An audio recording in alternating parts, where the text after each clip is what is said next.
জনগণের যে আকাঙ্ক্ষা, সেই আকাঙ্ক্ষাকে একটা পরিণতি দেওয়ার জন্য বিচার, সংস্কার এবং নির্বাচন এই পথটাকে সফল করার চেষ্টা করে যাচ্ছে। এবং আমরা মনে করি বাংলাদেশের সকল মানুষকে এখন জাগ্রত হওয়া দরকার। এই দেশে বিচার, সংস্কার এবং নির্বাচনের পথরেখা সফল করতেই হবে। এর বিরুদ্ধে কোনো ষড়যন্ত্র যাতে সফল হতে না পারে, সেই দিকে আমাদের মানুষের ঐক্যবদ্ধ শক্তি এবং তাদের সতর্ক অবস্থা, সদা প্রহরার অবস্থা, সেইটা আমাদের দরকার। আজকে পতিত ফ্যাসিস্টরা নানাভাবেই আমরা দেখতে পাচ্ছি যে ষড়যন্ত্র করে চলেছে। আমরা পরিষ্কারভাবে বলেছি, বাংলাদেশে এই যারা খুন করেছে তাদের প্রত্যেকের বিচার হতে হবে এবং বাংলাদেশের সকল অন্যায়ের বিচার হতে হবে। ন্যায় বিচার ছাড়া আমাদের রাষ্ট্রের নতুন যাত্রা সম্পন্ন হবে না। শেখ হাসিনার নেতৃত্বে যে ফ্যাসিবাদী কায়দায় নির্বিচারে মানুষ হত্যা করা হয়েছে, গণহত্যা চালানো হয়েছে, তার বিচার চলছে। আমরা মনে করি আন্তর্জাতিক মান রক্ষা করে একটা এই বিচার প্রক্রিয়া হয়েছে এবং এই বিচার প্রক্রিয়া সেভাবেই চলবে। এবং এখানে যে বিচারের মধ্য দিয়ে যে রায় আসবে, সেটার মধ্য দিয়ে বাংলাদেশে ন্যায় বিচার প্রতিষ্ঠিত হবে। জনগণ যেমন ন্যায় বিচার পাবেন, তেমনি যারা অপরাধ করেছেন তাদেরকেও ন্যায় বিচার বুঝিয়ে দিতে হবে। এই ন্যায় বিচার বাংলাদেশের জন্য অত্যন্ত জরুরি। আমাদের সামনে নির্বাচন নিয়ে আমাদের যে কথাটা পরিষ্কার করে জনগণের উদ্দেশ্যে বলা দরকার যে এই নির্বাচনটা অত্যন্ত অপরিহার্য। যে সংস্কারের আকাঙ্ক্ষা, যে রাষ্ট্রকে নতুন করে গণতান্ত্রিক জায়গায় দাঁড় করানো, একটা নতুন রাজনৈতিক বন্দোবস্ত, একটা গণতান্ত্রিক পুনর্গঠনের যে দাবি, আওয়াজ, আকাঙ্ক্ষা তৈরি হয়েছে অভ্যুত্থানের মধ্যে দিয়ে, তার জন্য নির্বাচন জরুরি। কাজে কোনো শক্তি যাতে নির্বাচনকে বানচাল করতে না পারে, সেই দিকে সকলের মনোযোগ দেওয়া দরকার। আমরা জনগণ হচ্ছে ক্ষমতার জায়গা। কোন কোন সংস্কার হবে সেটা জনগণ ঠিক করবেন। সেই ক্ষমতা যাতে জনগণের হাতে থাকে সেই ব্যবস্থা আমাদের করতে হবে এবং নির্বাচনের মধ্য দিয়েই আমরা সেই লক্ষ্যে এক ধাপ এগিয়ে যাব, সেটা আমরা পরিষ্কার করে মনে করি। সেটাতে কাজেই জনগণকে আজকে ঐক্যবদ্ধ থাকতে হবে যাতে করে নির্বাচন যাবে। আমরা মনে করি যে এই যে হত্যাযজ্ঞ চালানো হয়েছে, সেই হত্যাযজ্ঞের যথাযথ বিচার হবে এবং মানুষ সন্তুষ্ট হয় এমন রায় আসবে।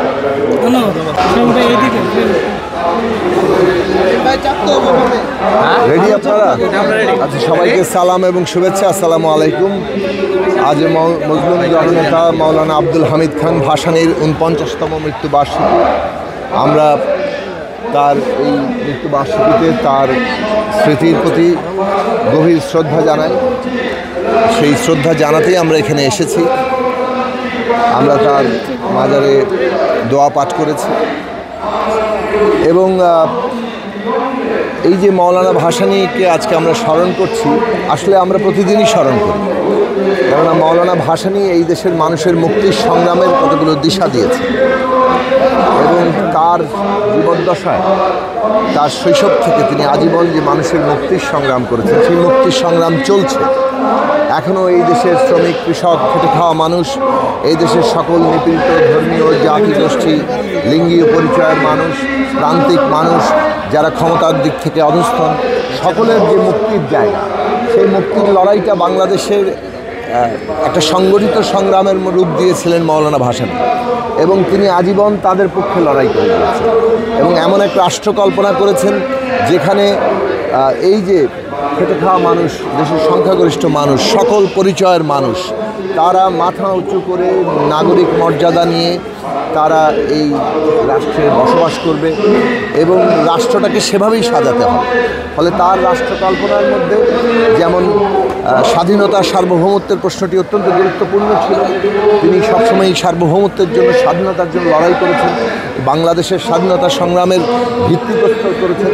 কিন্তু সেই স্বাধীনতা এবং সার্বভৌমত্বের মধ্যে জনগণের যে মুক্তি, সেইখানে ন্যায় ইনসাফ প্রতিষ্ঠা করা এবং সেটাকে তিনি অত্যন্ত গুরুত্বের সাথে নিয়েছেন। কেননা ন্যায় ইনসাফ প্রতিষ্ঠা না করলে সত্যিকার শান্তি প্রতিষ্ঠা হবে না।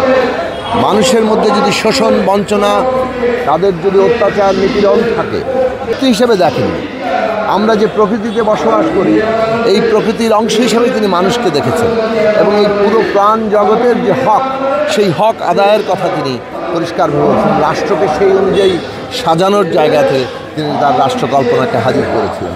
ফলে মাওলানা ভাসানী মুক্তির সংগ্রাম করেছেন আজীবন, যে মুক্তির সংগ্রাম এখনও আমরা লড়াই করে চলেছি এবং আজকে বাংলাদেশের যখন 2024 সালে এসে আমরা এত বড় একটা আত্মত্যাগের মধ্যে দিয়ে যে রাষ্ট্র পত্তন হয়েছে, মৌলানা ভাসানী যার ভিত্তি এবং যার সেই সংগ্রামের ভিত্তি তৈরি করেছিল, সেই রাষ্ট্র কিন্তু একটা ফ্যাসিস্ট রাষ্ট্রে পরিণত হয়েছে।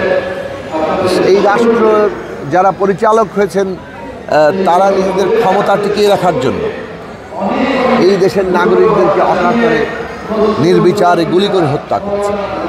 এই রকম ভয়ঙ্কর যে চেহারা রাষ্ট্র নিয়েছে, বিশেষভাবে শেখ হাসিনার নেতৃত্বে সর্বশেষ আওয়ামী লীগ শাসন, তার বিরুদ্ধে মানুষের যে লড়াই, আমাদের তরুণদের যে লড়াই, সেই লড়াই নতুন করে মৌলানা ভাসানীর সেই মুক্তির যে স্লোগানগুলো, সেগুলোকে আবার তুলেছে।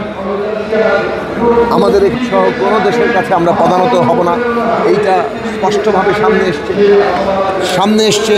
এই দেশের সকল খেটে খাওয়া মানুষের ন্যায্য হিস্সা লাগবে। সামনে এসছে যে ঘৃণা, মানুষকে বিভাজিত করা এবং শ্রেণী, ধর্ম, বর্ণ, জাতীয় পরিচয়ে, লিঙ্গীয় পরিচয়ে কোনো অধস্তন মানুষ যে ক্ষমতার সম্পর্ক, সেখানে মানুষকে যে নিপীড়ন করা, তাদেরকে অধিকারহীন করা, তাদের মর্যাদাকে এটা কোনোভাবে বরদাস্ত করা যাবে না এবং এই দেশের ন্যায় বিচার প্রতিষ্ঠা করতে হবে। এই স্লোগানগুলো মৌলানা ভাসানী তুলেছিলেন, সেটা আবারও নতুন করে উত্থাপিত হয়েছে এবং এক বাক্যে এসছে বৈষম্যহীন বাংলাদেশ চাই। আজকে এই বৈষম্যহীন বাংলাদেশ করতে গেলে এবং এইসব মানুষের অধিকার, মর্যাদা, সার্বভৌম ক্ষমতা প্রতিষ্ঠা করতে গেলে জনগণের আমাদেরকে এমন একটা রাজনৈতিক ব্যবস্থা গড়ে তুলতে হবে যেটা গণতান্ত্রিক, যেটা জনগণের গণতান্ত্রিক ব্যবস্থা, যেখানে জনগণের হাতে ক্ষমতার কেন্দ্র থাকে, যারা জনগণের প্রতিনিধি হয় তারা জনগণের কাছে জবাবদিহি করতে বাধ্য হয়। সেই জায়গাতে আমরা আজকে আমাদের